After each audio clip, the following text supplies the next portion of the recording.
the Board of Selectmen special meeting for Wednesday, January 22nd at 12:15. Please all rise for the Pledge of Allegiance. I don't have a flag here, but we have one in the room. I pledge allegiance to the flag of the United States of America and to the republic for which it stands, one nation, under God, indivisible, with liberty and justice for all. Great. Okay, great. Well, thank you. I appreciate everybody being able to pull together quickly for this. We got some great news Friday at about 5:30. We got the actual package from the U.S. Department of Agriculture for the grant agreement for Academy. And these things take a while, as I've told the boards and told the public.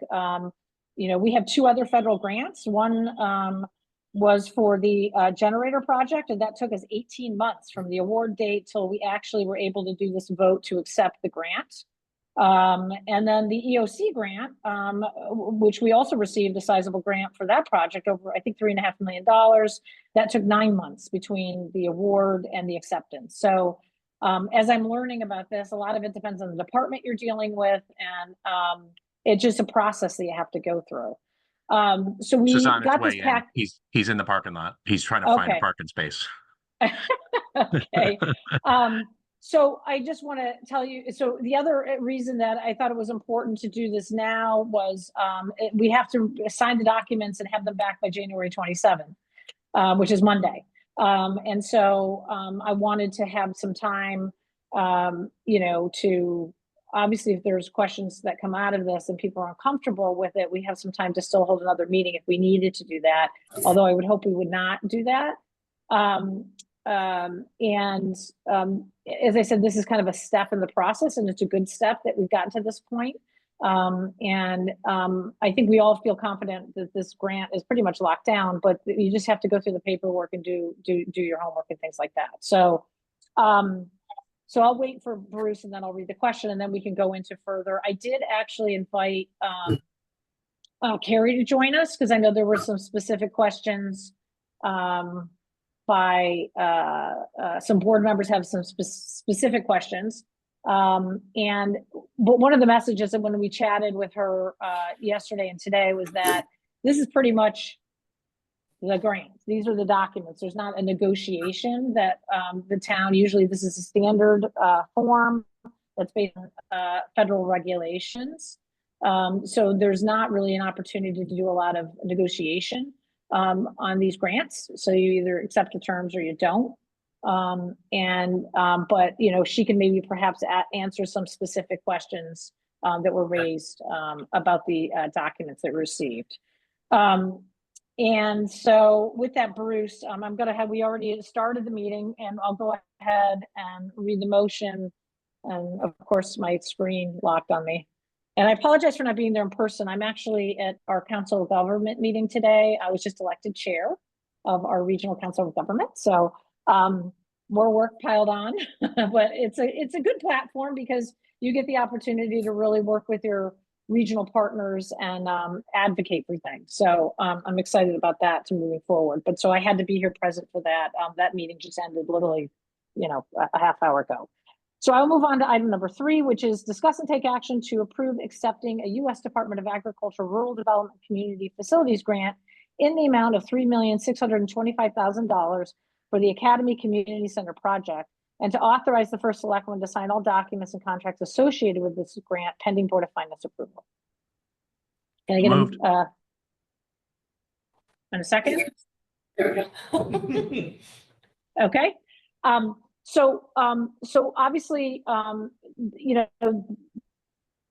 there's a lot of documents, and I was stating, Bruce, I don't know if you heard, we did speak to Carrie, who I think was going to try to join the meeting. This was a tough day for her, so I don't know if she's actually signed on yet, but she said she'd try to join. We did talk to her and went through and got some questions answered. First of all, this is standard boilerplate, so to speak, for grants and based on federal regulations. So there's not like a lot of negotiation that can be had during this process. We've gone through several grants now before. I know that Jen had reached out just raising some concerns about the building use restriction in there. that, you know, obviously the grant is being awarded because it's a project that the federal government is supporting, right? So if there's a change of use for the building, we would have to repay the money. And that is not abnormal for these types of grants. We do have a similar restriction in the state grant, but it's 10 years. The state is a little less restrictive, but we have a 10-year restriction in that. There is an opportunity, though, to appeal or get permission to do something different with the building. So if, you know, the town decided 50 years from now it wanted to sell it or tear it down, we could go back to the federal government and get permission to do that. And Jeannie, Carrie said she hasn't received the link to the meeting, so if you could just make sure she's got that link still. Okay, sending it to her. And so, yes, that is a restriction. Obviously, they're giving us $3.625 million, and they're supporting a specific project. Now, I don't think it's tied to every little bells and whistle that's in the project. It's just more the scope. The scope presented as a community center municipal building. And so that is a condition. We have a similar condition on the emergency shelter grant that we approved and accepted.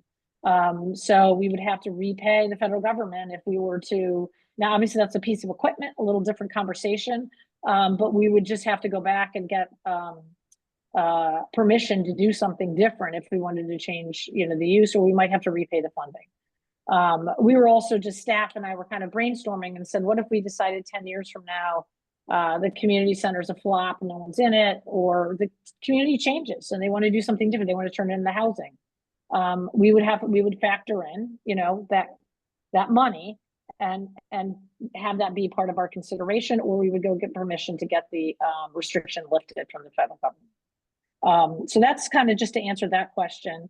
The other thing, I know a lot of people has been discussion about the federal grants, and the other two federal grants we have are required to follow the Build America, Buy America Act, which requires certain conditions in terms of purchasing or using American-made products in the building project. What's different about this project is the federal grant is only a portion. It's roughly 25%, but obviously we look at the larger budget cost. This is even lower than 25% for the funding for the project. And so when we met with the Department of Agriculture thing, then they've done this with other similar situations. They said, do you have costs that aren't construction costs that would be equivalent to what the grant is? And we said, well, we really do. And it's not just furniture, fixtures, and equipment, it's general soft costs. So it includes advisory fees, things related to the bonding, architectural design fees, engineering. And so their suggestion was that we apply directly for the soft costs, because we told them that this project was struggling with the budget, that we knew we were having, and we knew this last fall when the estimates were coming in, that we were going to have a problem with the budget. So they guided us to submit the application focusing on the soft costs of the projects and not the construction costs of the project. They said to us that typically, if BOBA is in place, BOBA, Build America, Buy America, you can see an inflation of 20 to 30% in the cost of your project. And we are aware of this because we're dealing with it right now in the EOC project. The EOC project, about 75% of the project is funded through the federal grant.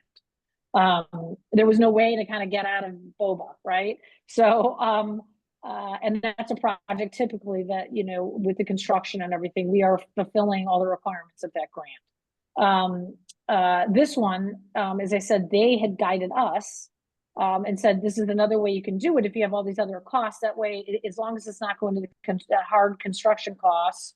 And so that was with Collier's actually working with them and our finance department. You typically have to go through a reapplication process anyway to go with the department that your grant is awarded. And so that's what was submitted in the fall and towards the end of the year. I guess it was in December. And then, you know, we got the package back that we received on Friday. So that's kind of where we are on this. You know, all of this, I just want to highlight, would be terms and information that we would share with the public, obviously, as they go to vote on this. If there's a public concern about the fact that the building is going to have this restriction on it, they will understand that. And that will be part of the explanatory text that we provide to the public, what the grants are and what the key terms are for the grant. So, so that's kind of, you know, where we are, and that's where the timing. And I think the other thing that makes timing more important here is I think all of us, if we're going to be discussing a possible referendum that's going to be tied directly to the grant funding, we need to get all the grant funding permanently finalized, the paperwork, right? So the sooner that we get this back to them, the funds will then would get approved in by the department, and then the funds would be moved to the local agency that would be handling us, the regional agency for the Department of Agriculture. And hopefully that process would only take a couple of weeks once they receive these documents. So that's just more, you know, and I know people are like, why haven't we seen this before? We literally did not get any of the documents that you see in your packet until Friday evening. And this is typical of what we've seen with the other grants. So no different.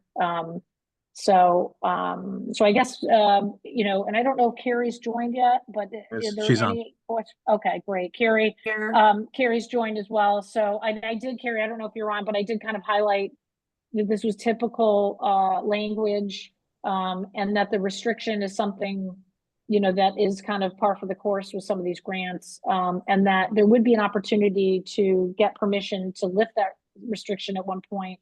If sometime in the future the town were changing, but there's no guarantees, we might have to pay the grant back. That's kind of how I summarized it. That's pretty accurate. And just so that you all know, this language is by federal regulation. This is not something that is unique to this project or to Madison. It's federal regulations. The USDA has no discretion on this. There may be parts of this provision that do not really apply because you're not buying property with the money and you're not acquiring federal land with the money. Like the reverter clause, I don't think is going to be applicable. But the other provisions where you have to get permission, you know, you have to remember that the USDA is investing in a project, and the project is the community center. So if you're going to stop using it for a community center, you got to run it by them. You know, I think another public purpose, they probably wouldn't bat an eyelash. But as the example I gave Kristen was like, but if you're going to turn it into a, you know, commercially owned nightclub or something, I think that's a different story. So the point is that this is not unique to Madison. USDA had no jurisdiction over it, and it may never come to fruition. You may never even have to deal with it. But it is a normal condition of these types of federal grants. And I also want to highlight, because I know this concern, we've got limitations on what we can do with the building anyway, because we're using tax exempt bonds for this. So if there were any, and I know there's just been a lot of community conversation about trying to do something more like commercially viable with the space, with tenants or a marketplace, or a lot of ideas have been floated around and discussed in the past. You know, we have tax exempt bonds issued. So we would have to look at that, any other uses also. And those bonds are, correct me if I'm wrong, Stacy, I forget, 20 or 30 years. They're 20-year bonds?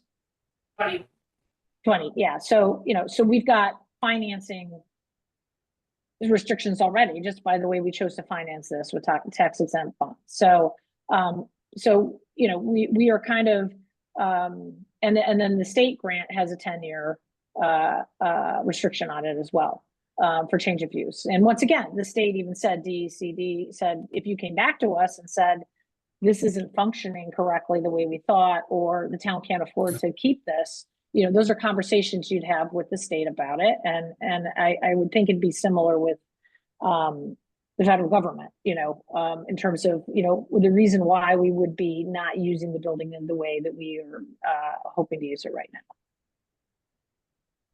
So, so I guess any other questions that came up when, I know this was a lot to dump on everybody, but unfortunately I'm not controlling the timeline here. I have a very technical question, as long as Carrie's on with us. On the general award page, it indicates a performance end date of October 1st of 26.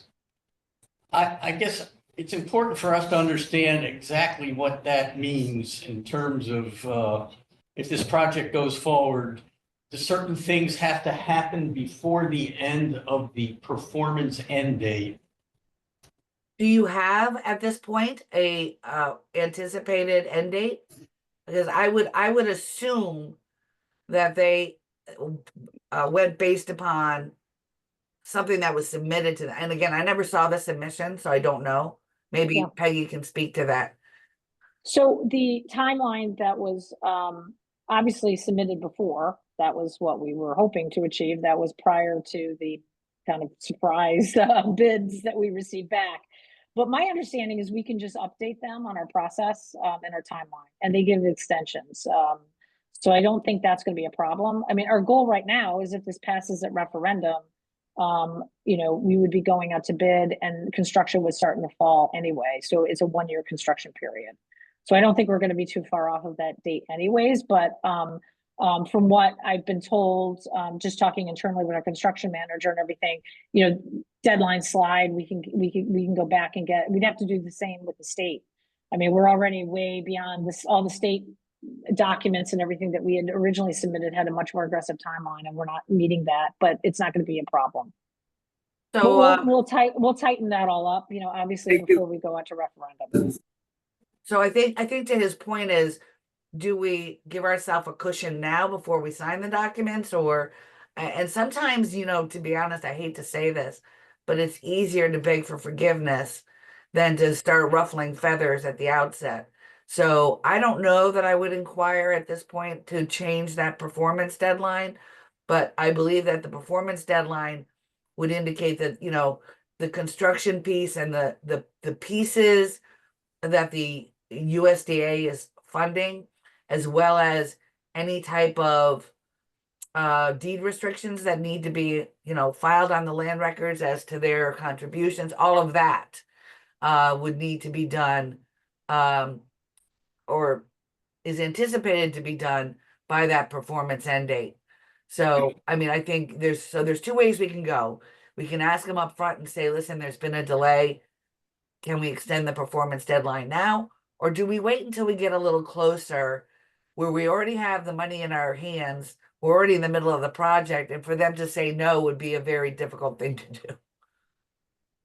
And I think also, we don't know, we're going to have to update them on the project budget.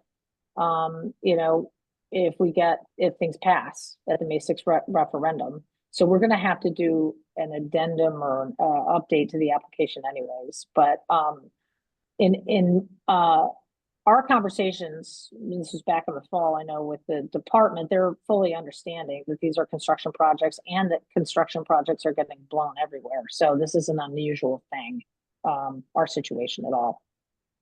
But it is a good question, because you wouldn't want, yeah. Yep. Thank you. Yourself in peril. Any other questions? Are there any other requirements that we need to be aware of that restrict this use to these funds? I just want to make sure that, there was a lot of discussion about requirements and how that plays out. Is there anything else we need to be thinking about here before we make a decision? Well, I think Peggy can probably speak to this better than I can. But it looked to me from the documentation, because again, every grant is different. This is the first time I've dealt with a grant from the USDA, and frankly, I'm surprised that they're funding a community center. It's very unique.